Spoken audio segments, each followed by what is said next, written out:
জনাব ডক্টর শফিকুল ইসলাম মাসুদ।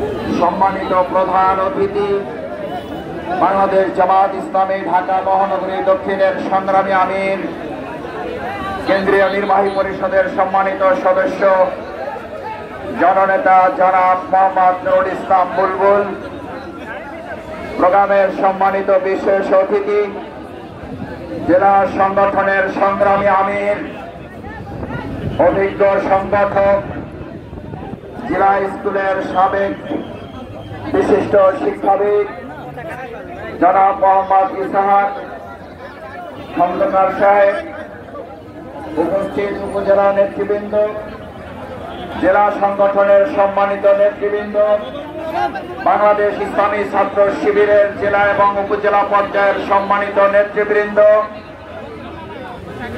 ঢাকা মহানগরী দক্ষিণের নুরুল ইসলাম বুলবুল ভাইয়ের নেতৃত্বে আসা আজকের এই টিমের সাথে সম্মানিত নেতৃবৃন্দ, সম্মানিত শিক্ষক, বুদ্ধিজীবী, জনপ্রতিনিধিগণ, সাংবাদিক বন্ধুগণ, আজকের এই প্রোগ্রামে উপস্থিত তরুণ ছাত্র যুবক ভাইয়েরা, সম্মানিত সুধী মণ্ডলী, আসসালামু আলাইকুম ওয়া রাহমাতুল্লাহি ওয়া বারাকাতুহু।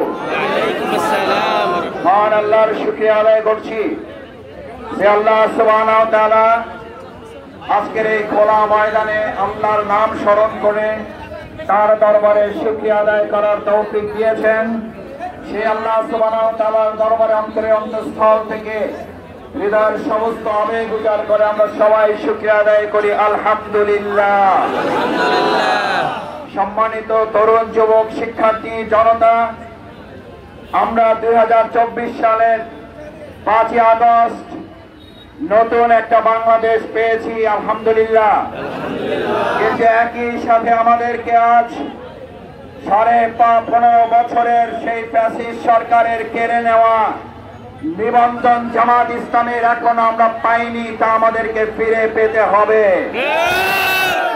বাংলাদেশ জামাত ইসলামীকে আপনারা ঘর ছাড়া করেছিলেন, অফিস হারা করেছিলেন, ব্যবসা ধ্বংস করেছিলেন, চাকরি হারা করেছিলেন, এদেশের মানুষকে জনগণের অধিকার বঞ্চিত করেছেন। সেগুলো করায় গন্ডায় আমাদেরকে বুঝে নিতে হবে। বাংলাদেশ ইসলামী ছাত্র শিবিরের সৈয়দ ওয়ালিউল্লাহ এবং মুকাদ্দিসকে এখন ফিরে দিতে হবে। বাংলাদেশ জামাত ইসলামী ছাত্র শিবিরের অসংখ্য নেতা কর্মীকে আপনারা হত্যা করেছেন।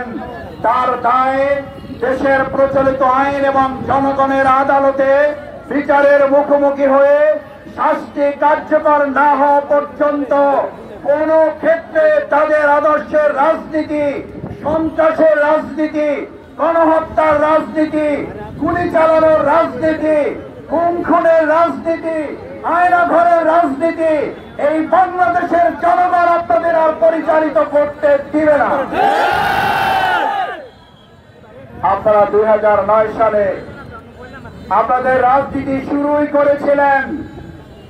আজকে যে মেধা না কোটা, মেধা মেধা মেধা তারা 2024 সালে এসে শেষ করার উদ্যোগ নেয়নি।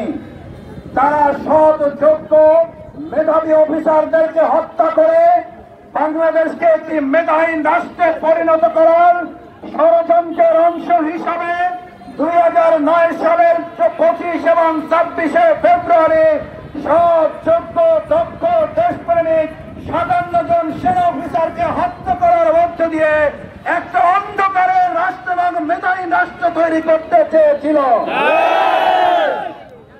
আমার ভাই এবং বন্ধুগণ, আজকে তারা যে মেধাহীন রাষ্ট্র পরিণত করে চলেছিল, তারা বেগমপাড়া করেছে, তারা পার্শ্ববর্তী রাষ্ট্রে লুকানোর চেষ্টা করেছে। কিন্তু এদেশের মেধাবীদেরকে নষ্ট করে, শিক্ষা প্রতিষ্ঠানগুলোকে ধ্বংস করে এগুলোকে সন্ত্রাসীদের এক একটা আখড়ায় পরিণত করে খাতা কলমের পরিবর্তে সেখানে অস্ত্র পিস্তল বন্দুক দিয়ে এক একটা বিশ্ববিদ্যালয়ের হলকে তারা এক একটা ক্যান্টনমেন্টে পরিণত করেছিল। ভবিষ্যতে বাংলাদেশের সমস্ত বিশ্ববিদ্যালয় সৎ যোগ্য দক্ষ মেধাবী নেতৃত্ব ছাড়া তাদের সন্ত্রাসের রাজনীতি আর চলতে দেওয়া হবে না, হবে না, হবে না। কারণ এই 15.5 বছরে তারা সবচেয়ে বড় ক্ষতি করেছে।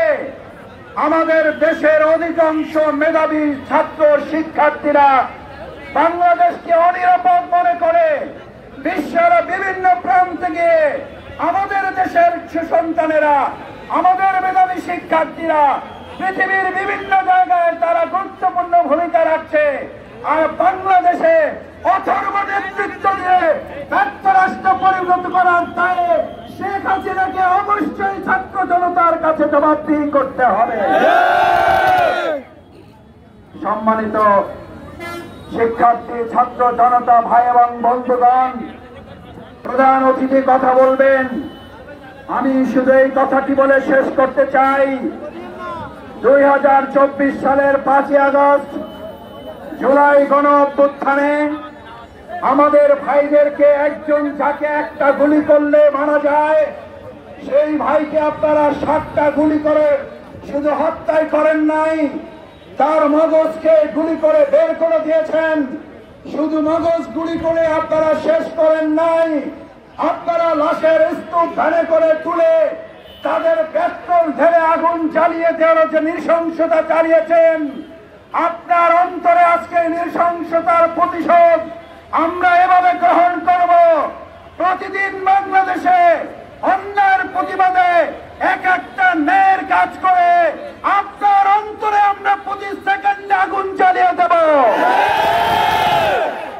আপনি আমাদেরকে জানাজা বন্ধ করেছিলেন, আপনি হযরত মাওলানা দেলোয়ার হোসেন সাঈদী রাহিমাহুল্লাহর জায়গায় বাইতুল মুকাররমে জানাজা করতে দেন নাই। আজ মসজিদ শহরে এসে দেখে যান, আপনার অধিপতি এই রাজ্যে বাংলাদেশের জনগণ উপস্থিত হয়ে সেই জানাজার প্রতিশোধ দেওয়ার জন্য বাংলাদেশের প্রতিটি ইঞ্চি মাটিতে আমরা অবস্থান গ্রহণ করে তীব্র প্রতিশোধ গ্রহণ করা হবে ইনশাআল্লাহ। সম্মানিত ভাই এবং বন্ধুগণ, আসুন, যে বাংলাদেশ আমরা পেয়েছি, স্বাধীনতা অর্জন করা যতটা সহজ, সেই স্বাধীনতাকে অর্থবহ করে গড়ে তোলা তার চেয়েও কঠিন।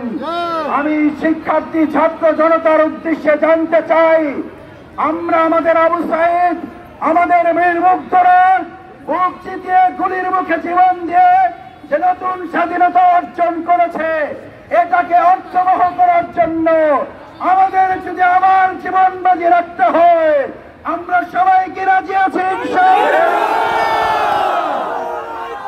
সবাই রাজি থেকে আগামী দিনে অর্থবহ বাংলাদেশ গড়ার প্রত্যয় জানিয়ে সবাই কাছে দোয়া আছে। বাংলাদেশ জামাত ইসলামী আজকে বন্যার্তদের সুযোগ সুবিধা, তাদের খোঁজ খবর নেওয়া, তাদের পাশে দাঁড়িয়ে আমরা কিছুটা আর্থিক সহযোগিতা শুধু নয়, তাদের পাশে দাঁড়িয়ে ভালোবাসায় অংশগ্রহণ করার জন্য এসেছি, তাদের কাছে দোয়া চাওয়ার জন্য, দোয়া পাওয়ার জন্য, দোয়া নেওয়ার জন্য। আপনারা দোয়া করবেন বাংলাদেশ জামাত ইসলামী শত বাধা প্রতিবন্ধকতা উপেক্ষা করে আগামী দিনেও দেশ গড়ার এই কার্যক্রম যাতে পরিচালিত করতে পারে, সেই আহ্বান জানিয়ে আমার কথা শেষ করছি।